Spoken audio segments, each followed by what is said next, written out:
ನನಗಾಗಲಿ ನನ್ನ ಪ್ರಾಣೇಶ್ವರಿಗಾಗಲಿ ನನ್ನ ಮಕ್ಕಳಿಗಾಗಲಿ ಆಯುರಾರೋಗ್ಯವನ್ನು ಕೊಟ್ಟು ಕರುಣಿಸಬೇಕೆಂದು ನಾನು ಎಷ್ಟು ವೇಳೆಯಾದರೂ ನನ್ನ ಪ್ರಾಣ ನನ್ನ ಮನಸ್ಸಿಗೆ ಈ ನನ್ನ ಮನಸ್ಸಿನ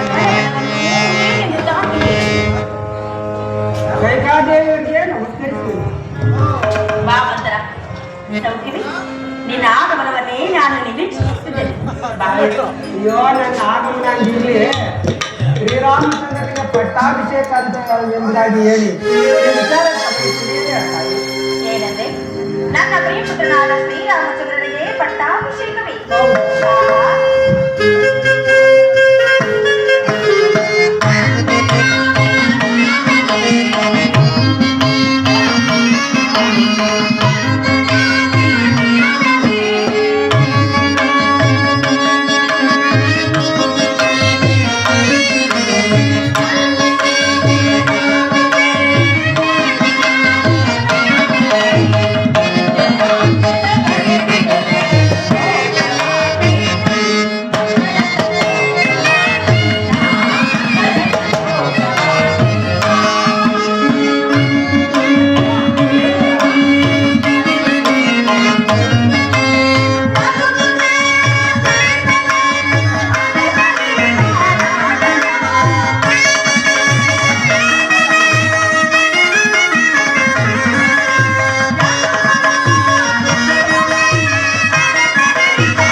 ಮಾತೆಯನ್ನು ಹೇಳಿದ ನಿನಗೆ ಇದು ಈ ಮುತ್ತಿನ ಹಾರವನ್ನು ನಾನೇ ಬಹುಮಾನ ಮಾಡಿಬಿಟ್ಟಿದ್ದೇನೆ.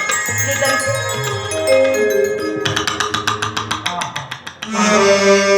ಸಂತೋಷ ಸಂತೋಷ ಅಂತ ಎಂಬುದಾಗಿ ಹೇಳ್ತಿದೆಯಲ್ಲ, ನಿನ್ನ ಮಗನಾದ ಭರತನನ್ನು ಮಾವನ ನನಗೆ ಕಳಿಸಿ ಶ್ರೀರಾಮಚಂದ್ರನಿಗೆ ಪಟ್ಟಾಭಿಷೇಕವಾದರೆ ನಿನಗಾದರೂ ಕೊಂದ ಭಾಗ್ಯವಾದರೆ ನಮಗಾದರೂ ಕೊಂದ ಭಾಗ್ಯವೇನು ತಾಯಿ. ಮಂದ ನನಗೆ ರಾಮನು ಬೇರೆಯಲ್ಲ, ಭರತನು ಬೇರೆಯಲ್ಲ. ಉದರಗಳು ಬೇರೆಯಾದರೂ ತಂದೆಯೂ ಒಬ್ಬನೇ ಅಲ್ಲವೇನೆ. ಅಷ್ಟಕ್ಕೂ ರಾಮ ಹೆತ್ತ ತಾಯಿ ಕೌಸಲ್ಯಕ್ಕಿಂತಲೂ ಅಧಿಕವಾದ ಪ್ರೀತಿ ನನ್ನಲ್ಲಿಟ್ಟುಕೊಂಡು ಹೇಗಿರುವಲ್ಲಿ ರಾಮನಿಗೆ ಪಟ್ಟಾಭಿಷೇಕವಾದರೆ ರಾಮನ ಭಾಗ್ಯವೂ ಬೇರೆ, ಭರತನ ಭಾಗ್ಯವೂ ಬೇರೆ. ಸಾಕು ಬಾಯಿ ಮುಚ್ಚು. ಅಲ್ಲ ಅಮ್ಮ, ಶ್ರೀರಾಮಚಂದ್ರನಿಗೆ ಪಟ್ಟಾಭಿಷೇಕವಾದರೆ ಕೌಸಲ್ಯ ದೇವರು ರಾಜಮಾತೆಯನ್ನು ಹಾಗಾದರೆ ಅವರಿಗೆ ನಾವು ಅನಾಥರಾಗಿರಬೇಕು. ನಿನ್ನನ್ನು ನಂಬಿದ ಗತಿ ಅದೋ ಗತಿ. ಏನು ರಾಮನಿಗೆ ಬರೆದ ಆತನಾದರೆ ಕೌಸಲ್ಯಗೆ ನಾನು ದಾಸಿ ಆಗಬೇಕೆ? ಹೌದು ಅಮ್ಮ. ಅದೆಂದಿಗೂ ಸಾಧ್ಯವಿಲ್ಲ. ನೋಡಿದೆಯಾ, ನಿನ್ನ ಪತಿಯ ಭೇದ ಭಾವವನ್ನು ನಿನಗೂ ಸಹ ಈ ವಿಚಾರವನ್ನು ತಿಳಿಸದೆ ಶ್ರೀರಾಮಚಂದ್ರನಿಗೆ ಪಟ್ಟಾಭಿಷೇಕ ಮಾಡುವುದಲ್ಲ ಈ ವಿಚಾರವನ್ನು ನಿನ್ನ ಹೊರತಾಗಿ ನನಗೆ ಯಾರು ಸಹ ವಿಚಾರವನ್ನು ತಿಳಿಸಲಿಲ್ಲ. ಹೀಗೇನು ಮಾಡುವುದು? ನೀನಾದರೂ ಹೇಳಬಾರದು. ಅಮ್ಮ ಲೈಕಾದೇವಿ, ಇದಕ್ಕೆ ಒಂದು ಉಪಾಯವನ್ನು ಹೇಳಬೇಕು. ಏನು ಉಪಾಯ? ಹಿಂದೆ ದೇವಾಸುರದ ಯುದ್ಧದಲ್ಲಿ ನೀನು ನಿನ್ನ ಪತ್ನಿಗೆ ಮಾಡಿದ ಸಹಾಯಕ್ಕಾಗಿ ಎರಡು ವರಹಗಳನ್ನು ಪಡೆದುಕೊಳ್ಳಲಿಲ್ಲ.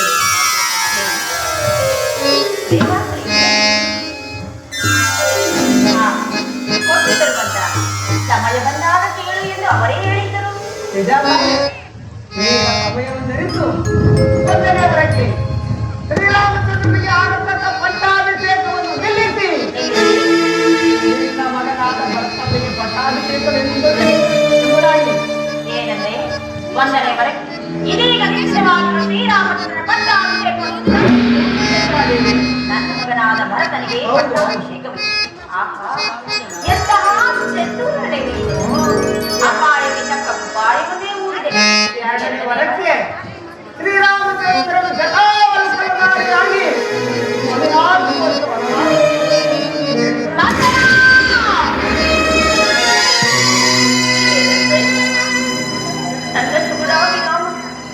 ನನ್ನ ಸುಗುಣಾಭಿರಾಮನು 14 ವರ್ಷಗಳ ಕಾಲ ವನವಾಸಕ್ಕೆ ನಿನಗೆ ಹೇಗೆ ಹುಟ್ಟಿದೋ ಎಂತಹ ನನಗೆ ಮುಖವನ್ನು ತೋರಿಸಬೇಡ. ಇಂಥ ವಿಚಾರವನ್ನು ಇದ್ದಂತೆ ಹೇಳಿದರೆ ಏಕೆ ತಾಯಿ ಕೋಪ ಕೈಕಾಡಿ ಮತ್ತೊಂದು ಸಲ ಹೆಂಗೆ ಹೇಳುವುದು ಕೇಳುವರಾಯಿ. ನಿಮ್ಮ ಪತ್ನಿಯವರು ಇಲ್ಲಿಗೆ ಬರಬೇಕಾದ ಸಮಯದಲ್ಲಿ ಕೇಸರಾಶಿಯನ್ನು ಬಿಚ್ಚಿ ಒಡವೆ ವಸ್ತ್ರಗಳನ್ನು ಕಿತ್ತು ಬಿಸಾಡಿ ಏನುವಂತೆ ಮಲಗಿತು. ಆಗ ನಿಮ್ಮ ಪತಿಯವರು ಬಂದು ಏನಾಯಿತು ದೇವಿ ಎಂದು ಕೇಳುವರು. ಆಗ ಸಮಯವನ್ನು ಅರಿತು ಈ ಕೆಲಸವನ್ನು ಸಾಧಿಸುತ್ತಾರೆ. ಹಾಗೆ ಆಗಲಿ ಬಂದ, ನೀನು ಹೇಳಿದಂತೆ ಮಾಡಬೇಕು. ಮಹಾರಾಜರು ಬರುವ ವೇಳೆಯಾಯಿತು.